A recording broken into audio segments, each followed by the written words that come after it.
ஏன் சோகமா இருக்கீங்க? புள்ள வேசனம் இந்த அம்மா எனக்கு. அப்படியா? தேவையில்லாதெல்லாம் நினைச்சு நீங்க கவலைப்படாதீங்க சரிங்களா? சந்தோஷமா இருங்க, எல்லாரும் கூடயும் பேசி நார்மலா இருங்க சரிங்களா? உடம்புக்குலாம் எந்த பிரச்சனையும் இல்ல. சரிம்மா. நீங்க தேவையில்லாத யோசிக்காம இருந்தாலே போதும் சரிங்களா? சரிம்மா.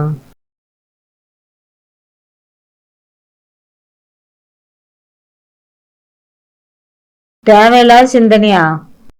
ஒரே புள்ளன்னுட்டு பார்த்து பார்த்து வளர்த்து படிக்க வச்சு கல்யாணம் பண்ணி வச்சா அவங்க யாரோ நான் யாராவா? நமக்கு முடியாத காலத்துல ஆதரவா கூடமா இருக்க மாட்டாங்க.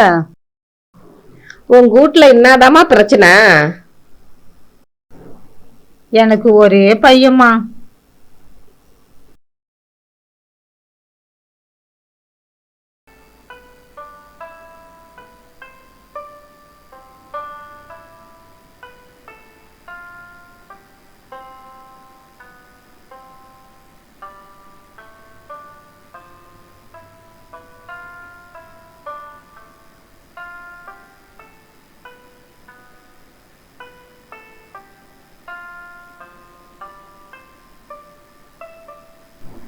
ராஜா, ராஜா, அப்பா ராத்திரி கனவுல வந்தாருப்பா. அப்பா எவ்வளோ இழப்பா இருந்தாருப்பா. கிழிஞ்சு போன சட்டை போட்டுக்கின்னு இருந்தாரு.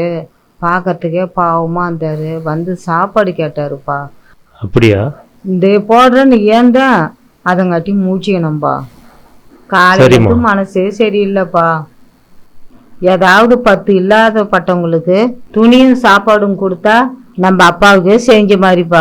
நம்ம குடும்பத்துக்கு எந்த கெடுதல் இல்லாதையும் பாத்துக்குவாரு ஐயா. நம்ம செஞ்ச நம்ம குடும்பத்துக்கு நல்லது ராஜா. சரி சரிம்மா சரிம்மா. சாப்பாட்டுக்கும் துணிக்கும் தானம்மா? எவ்வளோம்மா ஆகும் ராஜா? 5000 ஆகும்பா. 5000மா? ஆரம்பிச்சிருதுடா பைத்தியம். இவளுங்களுக்கெல்லாம் குடும்பத்துல கலகம் பண்ணலாம் தூக்கமே வராது. 3 வேலையும் சாப்பிட்டு தூங்கி அந்த கனவு கண்ட இந்த கனவு கண்டன்னு எல்லா கனவுக்கும் பரிகாரம் பண்ணணும்னா என்னுடைய சொத்தை வித்து தான் நான் செய்யணும். சொல் புத்தியும் இல்லை, சுய புத்தியும் இல்லை.